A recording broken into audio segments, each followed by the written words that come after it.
Absent the long and certifying arm of the law, unable to find a large enough room, Jesus preached from the boats and hillsides to handle the crowds. Still they came on to see what he would do next, perhaps for them. They got to where the Romans had to put him up on a cross so the entire world throughout all of history could see him too. Granted, while he lived and walked among us, some came solely to see what he would do next. Do us a trick, God-man. Show us a sign. Jesus knew that, knew them, knew men's hearts, knew all of everything.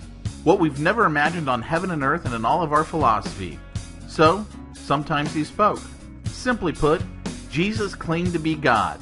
That's the religious reason he's up on that Roman cross, visible to all. Blasphemy.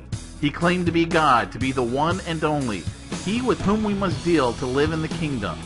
When Jesus said this, what happened? How did people respond? Christ's words get them dead. Like Old Testament prophets, stoned for getting it right, Jesus got it right and got the cross because of it. Take two examples, one early on and one at the end. In John 8:58, Jesus says, "Surely, truly, I say to you, before Abraham was, I am." Not I was, but I am.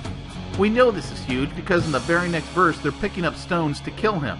What's the big deal? The big deal is the big word tetragrammaton, the Hebrew designation. It's more than a word for Yahweh. Jesus said he was that God, the one true God, and he knew what it meant, and he knew what it meant to others. The self-disclosed name is incredible. You say I am, and we wait for you to finish the sentence to say something else. Maybe you are a student, or the CEO, or sick as a dog. You and I need to say more if we say I am. The next word or words give specifics. Are you John, Paul, George, or Ringo? God goes further by not going as far. He just stops at I am. I am what? Well, I just am. God ultimately says, I am, period. That's it.